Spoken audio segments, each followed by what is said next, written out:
Please, if you are reading this, for the love of God, save me. My name is Alex Fuller. I'm an SWAT officer with the NOAA Police Department in NOAA, Maine. It's a small town, around 800 people. I've only lived in NOAA for 2 years, and had this job for less than a year. Nothing of note really happens here, so my job is rather unfulfilling. You'd think, why the hell does a small town need a SWAT team? Truth is, I always wondered that, and I fucking know now. I got a call from the department today. They told me to head to the station and gear up. Now, for one, it isn't normal for me to get a call to go on a job. Normally, I have to do regular police work like patrols and typical police shit like that. So I get in my shitty Chevy Spark and head to work. It was absolute chaos. Everyone in the station was scrambling over stuff, almost sprinting to answer calls. Everyone seemed to be in a total panic. Without a second left to think, Chief Roberts boomed his with his voice. "Fuller, get your damn gear on and get your ass ready." Roberts was an imposing but gentle man. His voice was like a massage to the ears. He looked like if Sam Elliott was a professional wrestler, so to see him. This upset sent a shiver through my bones. After getting my gear, my AR-15 rifle and Beretta M9, I met with the rest of the team outside next to the armored transport, and before I knew it, we were filing into the truck and speeding through downtown. NOAA normally at this time of day was bustling with people going on errands, the mom and pop stores open and thriving, and children playing. But it was empty, like someone had snatched everyone from the town. The few people I saw were locking their stores or on a panicked phone call. Eventually, we turned onto Steel Drive, a neighborhood bordering the large woods to the east of town. As we blew through the streets, it was barren, just like downtown. Nobody was grilling out front, no children playing in the yards and streets. It was too quiet. It was quiet with the team too. Nobody was talking, not even Simmons, who doesn't know how to shut the hell up. I felt like I was missing something, like it was all one big joke and it was "don't tell Alex a damn thing" day. We stopped at the end of the road, where the large forest stood imposingly. The woods in NOAA have always gave me a terrible vibe. I lived on the west side, so I rarely saw them, but when I did, it always looked like the old-ass Pet Sematary movie. Fog would cloak the forest like a blanket. The trees stood like giants against a man, and their roots stretched out like tentacles reaching for me. Peters flung the back door out when we stopped, and we all got the order to file out.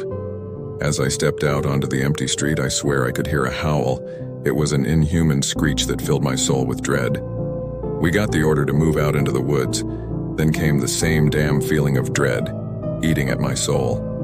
As we move into the woods, watching each other's backs, we come upon an old, dilapidated building. It's strange.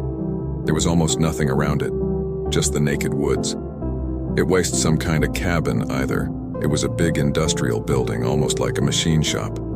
A big sign hung above the entrance. It read Tufkey Industries. There was a massive claw, like slash through the sign, almost like something you would see out of the Jurassic Park movies. Roberts asks a question on the radio, too quiet to understand him. We could hear the operator yelling at him to move in though, so I guess it was dire. If only I could have known. We move in slowly, checking each corner and blind spot. I follow my squad, and I notice typical graffiti on the walls and on the old ruined furniture. We leave the admission area and enter the shop floor.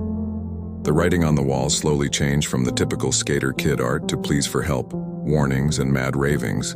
Some wrote in a dark red color. The hairs on my back stand up. I feel cold. So cold. I knew whatever was on the other side of these doors into the shop floor would be the worst thing I could ever see. Another inhuman screech comes from inside the shop somewhere. Jenkins jumped into me when we heard it, almost causing me to pull my gun and him out of instinct. Roberts takes point and kicks open the door. We all file into the room. Old dilapidated machines litter the room. Watching my step, I round the corner without my squad to see a hole in the wall.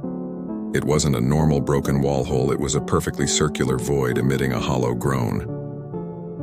As I call for backup, fast footsteps like someone was running 30 mph crash through the shop floor. I hear one of my squad mates scream for his life. I turn around to see something truly inhuman. A 12-foot tall, skinny, skinless humanoid creature was the source of the footsteps. It was completely bald and had Roberts in its long, gangly arms. Roberts begins yelling as we all open fire on the creature. It doesn't even seem to acknowledge our presence as its jaw unhinges like a snake. Roberts stopped screaming, accepting his fate. I watched the thing swallow him whole, saw Roberts slide down its skinny throat like a snake. The fucking thing turns to us and lets out that screech, and more of those things reach out of the far side of the shop. I turn into the hallway we came out of and I ran. Ignoring the running, the screaming, the gunfire, I ran faster than I ever have in my life. I didn't know where I was going, I just had to get the fuck out of there. I dove into the transport, reaching for the keys in the center console. The transport kicked on with a twist of the keys and I floored the gas. As I drove out of there, I look in the rearview mirror to see one of those fucking things chasing after me on all fours, with a massive, toothless smile. I make it onto Steel Drive again and I see more of those things way down the street, fucking staring at me. I take a left into the garage of one of the houses, absolutely decimating the door and getting stuck in the wall. Jumping out of the truck with my rifle, I run into the unlocked and abandoned home. It's sitting here, frozen in time. Everyone was gone, there was no way anyone was home. I shoved the fridge over the door leading into the garage. I quickly covered the front door with the couch and ran upstairs. I ran into what looked like a teenager's bedroom, saw the still unlocked laptop, and figured I could use it. The kid was logged onto Discord and Reddit. He had messages with one of his friends, both of them mentioning a weird noise coming from their backyards. In a panic, I peer out the window to see more of them, at least a dozen, standing there and smiling that fucking awful smile. I figure that this is the quickest way to call for help. I don't know how long I have, they're just sitting there fucking toying with me. I'm so scared. I want to see my girlfriend one last time, or my mother, or my fucking dog or something. I didn't get to say I love you to my mom. I'm 23, I should have had more life to live. Please help me.